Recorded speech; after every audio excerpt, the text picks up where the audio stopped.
Good evening, all of you, and welcome to the world of statistics. ഇന്ന് നമ്മൾ testing of ഹൈപ്പോത്തസിന്റെ next video ആയിട്ടാണ് വന്നിട്ടുള്ളത്. അപ്പോൾ starting വീഡിയോയിൽ നമ്മൾ ഇൻട്രോഡക്ടറി സെഷൻസ് കവർ ചെയ്തു. അതിനുശേഷം യൂണിഫോംലി മോസ്റ്റ് പവർഫുൾ എന്ന് പറഞ്ഞിട്ട് ഒരു ഏരിയ കവർ ചെയ്തു. ആക്ച്വലി അത് അത്ര ഇമ്പോർട്ടന്റ് ആയിട്ടുള്ള ഒരു പോർഷൻ അല്ല. പിന്നെ ഒന്നോ രണ്ടോ ക്വസ്റ്റ്യൻസ് കണ്ടിട്ടുള്ളത് കൊണ്ടാണ് ഇപ്പൊ റിസർച്ച് ഓഫീസറിനാണെങ്കിലും ഒക്കെ ഒന്നോ രണ്ടോ ക്വസ്റ്റ്യൻസ് കണ്ടിട്ടുള്ളത് കൊണ്ടാണ് ആ ഒരു പോർഷൻ കൂടെ ചെയ്തിട്ടത്. Okay, now 2018 question paper refer ചെയ്ത് കഴിഞ്ഞാൽ ടെസ്റ്റുകളെ ബേസ് ചെയ്തിട്ടുള്ള ഒരുപാട് ക്വസ്റ്റ്യൻസ് അതിലുണ്ട്. ഫോർ എക്സാമ്പിൾ ഒരു എന്തെങ്കിലും ഒരു ഇത് പറഞ്ഞിട്ട് ആ സ്റ്റാറ്റിസ്റ്റിക് യൂസ് ചെയ്തിരിക്കുന്നത് ഏതാണ്, അല്ലെങ്കിൽ വാല്യൂ ഓഫ് ദ സ്റ്റാറ്റിസ്റ്റിക് എന്താണ്, ഇനി അതും അല്ലെങ്കിൽ ഡിസിഷൻ എന്താണ് അവിടെ എടുക്കേണ്ടത്, അങ്ങനെയുള്ള ഒരുപാട് ക്വസ്റ്റ്യൻസ് പ്രീവിയസ് ഇയർ ക്വസ്റ്റ്യൻ പേപ്പേഴ്സിൽ നമ്മൾ കാണാറുണ്ട്.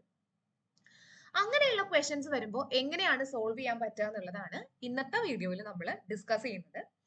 അപ്പൊ ഇങ്ങനെയുള്ള ക്വസ്റ്റ്യൻസ് നമുക്ക് സോൾവ് ചെയ്യണം എന്നുണ്ടെങ്കിൽ ഇതിനെ ബേസ് ചെയ്തിട്ടുള്ള കുറച്ച് തിയറട്ടിക്കൽ കമ്പോണൻസ് വേണം. അതിൽ ഒന്നാമത്തത് test based on normal distribution ആണ്. നോർമൽ ഡിസ്ട്രിബ്യൂഷനെ ബേസ് ചെയ്തിട്ടുള്ള ടെസ്റ്റുകൾ എസ്പെഷ്യലി ലാർജ് സാമ്പിൾസിനാണ് നമ്മൾ ആദ്യം നോക്കുന്നത്. ഇനി ലാർജ് സാമ്പിൾ പഠിക്കുമ്പോൾ ഒരു ഈസിനെസ് എന്താന്ന് വെച്ച് കഴിഞ്ഞാൽ, സാമ്പിൾ ലാർജ് ആണെങ്കിൽ, large in the sense n greater than 30, അതാണ് നമ്മൾ ഈ ലാർജിന്റെ ഒരു ക്രൈറ്റീരിയ പറയാം. അപ്പൊ സാമ്പിൾ ലാർജ് ആണെങ്കിൽ എന്ത് ടെസ്റ്റ് ചെയ്യാനാണെങ്കിലും നമ്മൾ ഇസഡ് സ്റ്റാറ്റിസ്റ്റിക് ആയിരിക്കും യൂസ് ചെയ്യുക, അതായത് സ്റ്റാൻഡേർഡ് നോർമൽ സ്റ്റാറ്റിസ്റ്റിക് ആയിരിക്കും യൂസ് ചെയ്യുക. ആക്ച്വലി ഇത് സെൻട്രൽ ലിമിറ്റർ ആണ് അവിടെ വരുന്നത്. ലാർജ് സാമ്പിൾ കേസിൽ എന്ത് സാധനമാണെങ്കിലും അത് ഫോളോ ചെയ്യുന്ന സ്റ്റാൻഡേർഡ് നോർമൽ ഓർ നോർമൽ ആയിരിക്കും, അതാണ് സെൻട്രൽ ലിമിറ്റർ എന്ന് പറയുന്നത്. അപ്പൊ ആ ഒരു കോൺസെപ്റ്റ് ആണ് ആക്ച്വലി ഇവിടെ വരുന്നത്. ഞാൻ അങ്ങോട്ട് പോകുന്നില്ല. അപ്പൊ ഇത്രയും ഓർത്തിരുന്നാൽ മതി. സാമ്പിൾ ലാർജ് ആണോ, എന്ത് ടെസ്റ്റ് ചെയ്യാനാണെങ്കിലും അതെന്തായിരിക്കും, അതായത് മീൻ ടെസ്റ്റ് ചെയ്യാൻ അങ്ങനെയുള്ള സംഭവങ്ങളൊക്കെ എന്ത് തന്നെയായിരിക്കും, സ്റ്റാൻഡേർഡ് നോർമൽ സ്റ്റാറ്റിസ്റ്റിക് തന്നെയായിരിക്കും വരിക.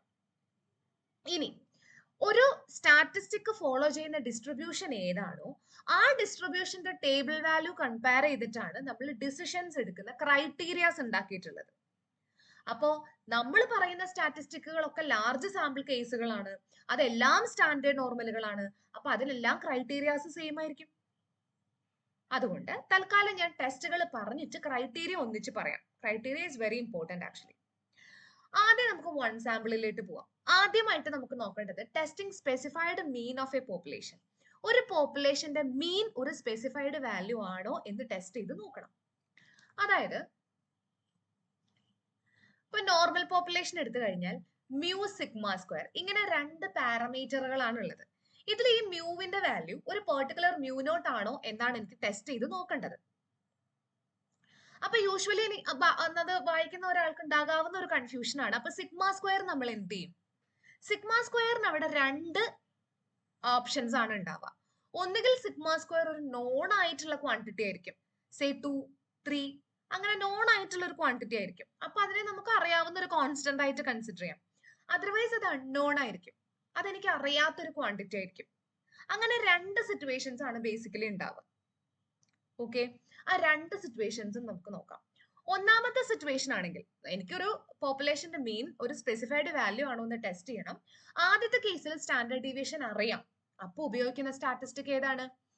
X bar minus mu naught into √n by sigma. നമ്മൾ സ്റ്റാറ്റിസ്റ്റിക് എഴുതുമ്പോൾ മ്യൂ എന്ന് പറയുമെങ്കിലും ബേസിക്കലി അവിടെ മ്യൂ നോട്ട് ആണ് വരേണ്ടത്.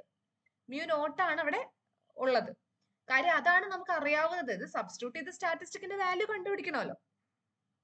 അപ്പൊ X bar minus mu naught into √n by sigma. This follows n01. Standard normal ആണ് ആ സ്റ്റാറ്റിസ്റ്റിക് ഫോളോ ചെയ്യുന്നത്. ഇനി സ്റ്റാൻഡേർഡ് ഡീവിയേഷൻ അൺനോൺ ആയിട്ട് വരാം. അപ്പൊ നമ്മൾ പഠിച്ചു വെച്ചിട്ടുണ്ട് സ്റ്റാൻഡേർഡ് ഡീവിയേഷൻ അൺനോൺ ആവുമ്പോൾ അത് ടി ഡിസ്ട്രിബ്യൂഷനിലേക്കാണ് പോവുക എന്ന്. പക്ഷെ ലാർജ് സാമ്പിൾ കേസിൽ സ്റ്റാൻഡേർഡ് ഡീവിയേഷൻ നോൺ ആയാലും അൺനോൺ ആയാലും ഒക്കെ അത് സ്റ്റാൻഡേർഡ് നോർമലിലോട്ട് തന്നെയാണ് കൺവേർജ് ചെയ്യുക. അത് ലാർജ് സാമ്പിൾ പ്രോപ്പർട്ടിയാണ്. അപ്പൊ എന്തായിരിക്കും അവിടെ ഉണ്ടാകാവുന്ന ഒരു വ്യത്യാസം, ഡിഫറൻസ് എന്താണ്? X bar minus mu into √n by S sigma is replaced by S. Because നമുക്ക് പോപ്പുലേഷന്റെ സ്റ്റാൻഡേർഡ് ഡീവിയേഷൻ അറിയില്ല. പോപ്പുലേഷന്റെ ഒരു കാര്യം അറിയില്ലെങ്കിൽ ബേസിക്കലി നമ്മൾ അവിടെ എന്തായിരിക്കും സബ്സ്റ്റിറ്റ്യൂട്ട് ചെയ്യുക? സാമ്പിളിന്റെ കാര്യങ്ങളായിരിക്കും. സോ സിഗ്മയ്ക്ക് പകരം എസ് സബ്സ്റ്റിറ്റ്യൂട്ട് ചെയ്തു. ഇത് രണ്ടുമാണ് വൺ സാമ്പിളിലെ ലാർജ് സാമ്പിൾ ടെസ്റ്റുകൾ എന്ന് പറയുന്നത്. ഒരു പോപ്പുലേഷന്റെ മീൻ ഒരു പെർട്ടിക്കുലർ മ്യൂനോട്ട് ആണോ എന്ന് ടെസ്റ്റ് ചെയ്ത് നോക്കുന്നു. അപ്പൊ X bar minus mu naught into √n by sigma, അതേപോലെ ബൈ എസ്. ഇനി ക്രൈറ്റീരിയ എങ്ങനെയാണ് വരിക? ഇപ്പൊ ഓൾറെഡി നമ്മുടെ കയ്യിൽ ഒരു സ്റ്റാറ്റിസ്റ്റിക് ഉണ്ട് ഇസെഡ്. ഇത് വാല്യൂ നമ്മൾ കണ്ടുപിടിച്ച് വെക്കും. ഇനി സെഡ് ആൽഫ എന്ന് പറയുന്നത് ടേബിൾ വാല്യൂ ആണ്. സ്റ്റാൻഡേർഡ് നോർമലിന്റെ ടേബിളിൽ നിന്ന് നമുക്ക് കിട്ടുന്ന വാല്യൂ ആണ്. നമുക്ക് ടേബിൾ ഒന്നും കൊണ്ടുവരാൻ പറ്റില്ലല്ലോ. അപ്പൊ എന്താ, അങ്ങനെ ടേബിൾ യൂസ് ചെയ്യേണ്ട ഒരു ക്വസ്റ്റ്യൻ ആണെങ്കിൽ ഒബ്വിയസ്ലി ക്വസ്റ്റ്യൻ പേപ്പറിൽ ആ ക്വസ്റ്റ്യനോട് ചേർന്ന് ടേബിൾ വാല്യൂ നമുക്ക് തരും. Okay, Z alpha by 2 one tailed ടെസ്റ്റുകൾക്ക്, അതായത് ഗ്രേറ്റർ ദാനോ ലെസ് ദാനോ റൈറ്റ് ടെയിലോ ലെഫ്റ്റ് ടെയിലോ ആണെങ്കിൽ സെഡ് ആൽഫ ആണ് ഉണ്ടാവുക. നോട്ട് ഈക്വൽ ടു വരുന്ന സിറ്റുവേഷനിൽ അത് 2 ടെയിൽഡിലേക്ക് മാറും. അപ്പൊ സെഡ് ആൽഫ ബൈ 2 ആയിരിക്കും ഉണ്ടാവുക. ഓക്കെ, ഇനി എച്ച് നോട്ടിന് ഒരു മാറ്റവും ഇല്ല. ഞാൻ എപ്പോഴും പറയാറുണ്ടല്ലോ, എച്ച് നോട്ട് ന്യൂട്രൽ ആയിട്ട് നിൽക്കുന്നുണ്ട്. Mu equal to mu naught ആയിരിക്കും എപ്പോഴും എച്ച് നോട്ട് വരും. ഇനി H1 മാറുന്നതിനനുസരിച്ചാണ് ക്രൈറ്റീരിയാസ് മാറുക. H1 mu greater than mu naught ആണെങ്കിൽ എച്ച് നോട്ട് റിജക്ട് ചെയ്യുന്നത് എപ്പോഴാണ്? Z greater than Z alpha ആകുമ്പോൾ. അതായത് നമ്മൾ കണ്ടുപിടിച്ച സ്റ്റാറ്റിസ്റ്റിക്കിന്റെ വാല്യൂ ടേബിൾ വാല്യൂവിനേക്കാൾ വലുതാകുമ്പോൾ we will reject H naught. ഇനി H1 mu less than mu naught ആണെങ്കിൽ ഓൾട്ടർനേറ്റീവ് ഹൈപ്പോത്തസിസ്. അപ്പൊ എച്ച് നോട്ട് എപ്പോഴാണ് നമ്മൾ റിജക്ട് ചെയ്യപ്പെടുക? Z less than minus Z alpha ആകുമ്പോൾ. Z less than minus Z alpha ആകുമ്പോൾ. ഇനി നോട്ട് ഈക്വൽ ടു വരുമ്പോഴോ, നമ്മൾ കണ്ടുപിടിച്ച സ്റ്റാറ്റിസ്റ്റിക് ചിലപ്പോൾ നെഗറ്റീവ് വാല്യൂസ് ഒക്കെ വരാം. അപ്പൊ അതിന്റെ മോഡുലസ് എടുക്കണം. അത് greater than or equal to Z alpha by 2 ആകുമ്പോൾ അത് ടേബിൾ വാല്യൂ ആണ്, ആകുമ്പോൾ എച്ച് നോട്ട് റിജക്ട് ചെയ്യാം. ഈ 3 കണ്ടീഷൻസ് ബൈ ഹാർട്ട് ചെയ്ത് വെക്കാം. ഓൾറെഡി നമ്മൾ 2018 ക്വസ്റ്റ്യൻ പേപ്പർ വർക്ക്ഔട്ടിൽ ഈ ക്രൈറ്റീരിയ വെച്ചിട്ടുള്ള ഒരു ക്വസ്റ്റ്യൻ ചെയ്തിട്ടുണ്ട്. 2018 ചോദിച്ചിട്ടുണ്ട്. അതുകൊണ്ട് ഇത് ബൈ ഹാർട്ട് ചെയ്ത് വെക്കുക. It's very important. ഇനി ഇതേപോലെ 2 സാമ്പിൾ ആണെങ്കിൽ, അതായത് രണ്ട് പോപ്പുലേഷന്റെ മീനുകളുടെ ഇക്വാലിറ്റി ആണ് ടെസ്റ്റ് ചെയ്യുന്നതെങ്കിൽ, അതായത് എച്ച് നോട്ട് എന്ത് വരും? µ1 ഈക്വൽ ടു µ2. അപ്പൊ നമുക്ക് അവിടെ അതൊരു 2 സാമ്പിൾ ആയി. രണ്ട് പോപ്പുലേഷൻ 2 സാമ്പിൾ ആയി. അപ്പൊ µ1 ഈക്വൽ ടു µ2 ആണോ നോക്കണം. അപ്പൊ ആൾട്ടർനേറ്റീവ്സ് എന്തൊക്കെ വരും? ഗ്രേറ്റർ ദാൻ ആവാം, ലെസ് ദാൻ ആവാം, നോട്ട് ഈക്വൽ ടു ആവാം. അങ്ങനെ വരുന്ന സമയത്ത് നമ്മൾ യൂസ് ചെയ്യുന്ന സ്റ്റാറ്റിസ്റ്റിക് എന്ന് പറയുന്നത് Z is equal to x1 bar minus x2 bar the whole divided by root of sigma 1 square by n1 plus sigma 2 square by n2. There the standard deviations are known. രണ്ട് പോപ്പുലേഷന്റെയും standard deviations അറിയാം. അപ്പൊ simple ആയി. അപ്പൊ അത് follow ചെയ്യുന്ന N01 ആയിരിക്കും. ഇനി standard deviations അറിയില്ലെങ്കിലോ? അപ്പോഴും പ്രശ്നമില്ല. പോപ്പുലേഷന്റെ സ്റ്റാൻഡേർഡ് ഡീവിയേഷൻസിന് പകരം സാമ്പിളിന്റെ ആ പോപ്പുലേഷനിൽ നിന്ന് എടുത്തിട്ടുള്ള, അതാത് പോപ്പുലേഷനിൽ നിന്ന് എടുത്തിട്ടുള്ള സാമ്പിളിന്റെ സ്റ്റാൻഡേർഡ് ഡീവിയേഷൻ കൊടുക്കുക, അല്ലെങ്കിൽ വേരിയൻസ് കൊടുക്കുക. അപ്പൊ S1 square by N1 plus S2 square by N2. അതും എന്ത് തന്നെയായിരിക്കും? Without any doubt large sample കേസുകളിൽ ആ സ്റ്റാറ്റിസ്റ്റിക്കും N01 തന്നെയായിരിക്കും. ഇനി രണ്ട് സ്റ്റാറ്റിസ്റ്റിക്കുകളും N01 ആയതുകൊണ്ട് അവിടുത്തെ ക്രൈറ്റീരിയാസും നേരത്തെ പറഞ്ഞ അതേ ക്രൈറ്റീരിയാസ് തന്നെ ആയിരിക്കും. അതായത് നമ്മുടെ സ്റ്റാറ്റിസ്റ്റിക് എന്താണോ ഫോളോ ചെയ്യുന്നത് അതിനാണ് ക്രൈറ്റീരിയ, അതിനെ ബേസ് ചെയ്തിട്ടാണ് ക്രൈറ്റീരിയ വരിക. അപ്പോ ക്രൈറ്റീരിയ സ്റ്റാൻഡേർഡ് നോർമൽ ആണെങ്കിൽ അത് എല്ലാത്തിനും സെയിം ആയിരിക്കും. ഗ്രേറ്റർ ദാൻ ആവുമ്പോൾ Z greater than Z alpha, less than ആവുമ്പോൾ Z less than minus Z alpha, not equal to ആവുമ്പോൾ mod Z greater than or equal to Z alpha by 2. ഇതിങ്ങനെ by heart ചെയ്ത് വെക്കാം. ഇത് എന്തൊക്കെ ഓർത്തിരിക്കണം? ഒന്ന് സ്റ്റാറ്റിസ്റ്റിക് ഓർത്തിരിക്കണം. ഇത് തിയറി ആയിട്ട് പഠിക്കുമ്പോൾ ഒരു പാരഗ്രാഫ് ആയിട്ട് പഠിക്കുന്ന സംഭവമാണ്. നമുക്കൊരു കോമ്പറ്റേറ്റീവ് എക്സാമിന് അതിന്റെ ആവശ്യമില്ല. സ്റ്റാറ്റിസ്റ്റിക് പഠിച്ചു വെക്കുക, ക്രൈറ്റീരിയാസ് പഠിച്ചു വെക്കുക. പിന്നെ ചില കേസുകളിൽ ക്വസ്റ്റ്യൻ പേപ്പറിൽ ടേബിൾ വാല്യൂ തരാതെ ഇരിക്കും.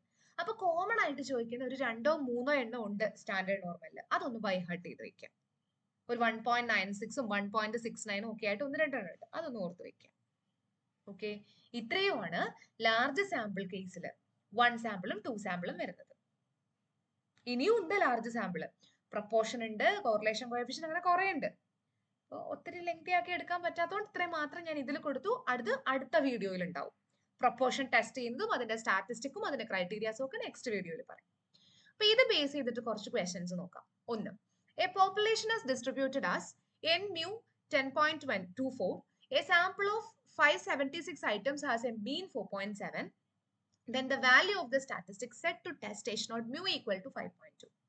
H naught mu equal to 5.2 ആണ്. അപ്പൊ അതിന് നമുക്ക് എന്ത് പറയാം? മ്യൂ നോട്ട് എന്താണ്? മ്യൂ നോട്ട് 5.2 ആണെന്ന് പറയാം. ഇനി എന്താ? ഇസഡ് സ്റ്റാറ്റിസ്റ്റിക്കിന്റെ വാല്യൂ വേണം. ഇങ്ങനെ ഒരു ക്വസ്റ്റ്യൻ വന്നാൽ നമ്മൾ ആദ്യം നോക്കണം ലാർജ് സാമ്പിൾ ആണോ. ലാർജ് സാമ്പിൾ ആണെങ്കിൽ പിന്നെ സ്റ്റാറ്റിസ്റ്റിക് സ്റ്റാൻഡേർഡ് നോർമൽ ആയിരിക്കുമല്ലോ. അപ്പൊ പിന്നെ അത്രയും കാര്യങ്ങൾ ബാക്കിയുള്ള തിയറികളൊക്കെ നമുക്ക് എലിമിനേറ്റ് ചെയ്യാം അവിടെ തന്നെ. അപ്പൊ നോക്കിയപ്പോ 576 ഐറ്റംസ് ഉണ്ട് സാമ്പിളില്. അപ്പൊ എന്തായാലും ലാർജ് സാമ്പിൾ ആണ്. അപ്പൊ എനിക്ക് അവിടുന്ന് N1 കിട്ടി 576. ഇനി നോക്കണം എന്താണ് ടെസ്റ്റ് ചെയ്തിരിക്കുന്നത്. വൺ സാമ്പിളില് ഒരു സ്പെസിഫൈഡ് മീൻ ഈക്വൽ ടു 5.2 ആണോ എന്നാണ് നോക്കിയിരിക്കുന്നത്. അപ്പൊ അവിടെ ഒരു സാമ്പിളില് മ്യൂ ടെസ്റ്റ് ചെയ്യണം എന്നുണ്ടെങ്കിൽ രണ്ട് കണ്ടീഷൻസേ ഉള്ളൂ. ഒന്നുകിൽ സ്റ്റാൻഡേർഡ് ഡീവിയേഷൻ നോൺ ആവാം, അല്ലെങ്കിൽ സ്റ്റാൻഡേർഡ് ഡീവിയേഷൻ അൺനോൺ ആവാം. ഇവിടെ എൻ മ്യൂ 10.24. അപ്പൊ സിഗ്മയാണ് തന്നിട്ടുള്ളത്. സിഗ്മ സ്ക്വയർ തന്നിട്ടുണ്ട് 10.24. ഇനി എന്താണ് പാട്? Z is equal to X bar minus mu naught into root 10 by sigma. That is X bar എത്രയാ തന്നിരിക്കുന്നത്? മീൻ 4.7. അപ്പോ 4.7 മൈനസ് 5.2 ഇൻറ്റു റൂട്ട് 10 എന്ന് പറയുമ്പോൾ റൂട്ട് 576 ബൈ സിഗ്മ എന്ന് പറയുമ്പോൾ റൂട്ട് 10.24. ഇത് സോൾവ് ചെയ്യുമ്പോൾ ഓൾമോസ്റ്റ് 3.75 കിട്ടും. മൈനസ് 3.75 ബിക്കോസ് 4.7 മൈനസ് 5.2 ആണല്ലോ. അപ്പൊ മൈനസ് ആയിരിക്കും. മൈനസ് 3.75. സോ ഓപ്ഷൻ സി ആണ് ആൻസർ. കണ്ടോ? അപ്പൊ ടെസ്റ്റിംഗിന്റെ പ്രോബ്ലം വന്ന ആദ്യം എന്ത് മനസ്സിലാക്കണം? ലാർജ് ഓർ സ്മോൾ സാമ്പിൾ അത് മനസ്സിലാക്കുക. അതിനുശേഷം എന്താണ് ടെസ്റ്റ് ചെയ്തിരിക്കുന്നതെന്ന് നോക്കുക. ഇതാണ് സ്റ്റെപ്പ്. എന്താണ് ടെസ്റ്റ് ചെയ്തിരിക്കുന്നതെന്ന് നോക്കുക. എന്നിട്ട് അത് 1 സാമ്പിൾ ആണോ 2 സാമ്പിൾ ആണോ എന്ന് മനസ്സിലാക്കുക. അപ്പൊ തന്നെ കുറെ തിയറീസ് എലിമിനേറ്റ് ചെയ്തു. പിന്നെ സിഗ്മ നോൺ ആണോ അൺനോൺ ആണോ നോക്കുക, കറസ്പോണ്ടിങ് സ്റ്റാറ്റിസ്റ്റിക് എടുക്കുക. സിമ്പിൾ. അപ്പൊ ഇവിടെ option C. Second question. It was claimed that the average life of dry battery cells is 60 hours. A large sample of 441 cells had mean life 42 hours with variance of 81 hours. Do the data ascertain the claim? ആ claim ascertain ചെയ്യുന്നുണ്ടോ? അതായത് ബാറ്ററിയുടെ average life എന്താ 60 hours തന്നെയാണോ? അതാണ് നമുക്ക് അറിയേണ്ടത്. അപ്പൊ ഇവിടെ നമ്മൾ നോക്കിയേ ഒറ്റ സാമ്പിളേ ഉള്ളൂ അല്ലെ. ഇനി ലാർജ് സാമ്പിൾ ആണോ? അപ്പം ഒരു സാമ്പിൾ ഉള്ളതാണെന്ന് മനസ്സിലായി. ഇനി നമ്മൾ സാമ്പിൾ സൈസ് നോക്കണം. ലാർജ് ആണോ സ്മോൾ ആണോ എന്ന് മനസ്സിലാക്കണം. ഇതിപ്പോ ക്വസ്റ്റ്യൻ പേപ്പറിൽ എടുത്ത് പറയുന്നുണ്ട് ലാർജ് സാമ്പിൾ ആണ് 441. അപ്പൊ n is equal to 441. ഇനി എന്താ? ആ സാമ്പിളിന്റെ മീൻ ലൈഫ് 42 hours ആണ്. A large sample of 441 cells had mean life എന്ന് പറയുമ്പോൾ അത് സാമ്പിളിന്റെ മീൻ ലൈഫ് ആണ്. X bar is equal to 42. ഈ ടെസ്റ്റിംഗിന്റെ ക്വസ്റ്റ്യൻ വായിക്കുമ്പോൾ ഭയങ്കര കെയർഫുൾ ആയിട്ട് വായിക്കണം. അത് തന്നിരിക്കുന്ന പോപ്പുലേഷന്റെ വേരിയൻസ് ആണോ സാമ്പിളിന്റെ വേരിയൻസ് ആണോ എന്നൊക്കെ കൺഫ്യൂഷൻസ് ഉണ്ടാവും. ഭയങ്കര കെയർഫുൾ ആയിട്ട് വായിക്കുക. With variance 81 hours. അതും സാമ്പിളിന്റെ ആണ്, വിത്ത് അല്ലേ. അപ്പൊ S square is equal to 81 hours. Then നമുക്ക് നോക്കേണ്ടത് average life of dry battery cell 60 hour ആണോ എന്നാണ്.